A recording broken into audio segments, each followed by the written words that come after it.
Mahigit 65 milyong emergency cash aid ipinamahagi ng DSWD sa Bicol Region, umabot sa mahigit 10 milyon na emergency cash assistance ang naipamahagi ng Department of Social Welfare and Development, Field Office V, DSWD FO5, sa mga pamilyang naapektuhan ng mga nagdaang kalamidad sa lalawigan ng Sorsogon.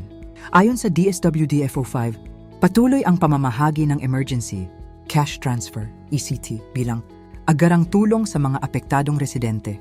Noong Sabado, Disyembre 27, may kabuang P4D734 Nuya na cash assistance ang naibigay sa 8,242 benepisyaryo mula sa mga bayan ng Pilar, Gubat, Bulusan, Kasiguran, Irosin at iba pang lugar sa Sorsogon.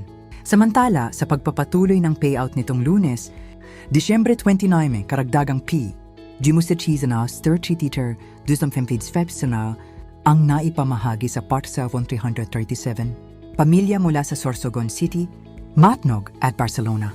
Ang naturang cash assistance ay ipinatutupad alinsunod sa direktiba ni Pangulong Ferdinand R. Marcos Jr. sa pangunguna ng DSWD Secretary Rex Gatchalian upang matulungan ang mga pamilyang Pilipino na makabangon matapos ang kalamidad at magkaroon ng mas maayos na panimula sa bagong taon. Patuloy namang hinihikayat ng DSWD ang publiko na makipag-ugnayan sa kanilang lokal na tanggapan para sa opisyal na impormasyon hinggil sa mga programa at tulong ng ahensya.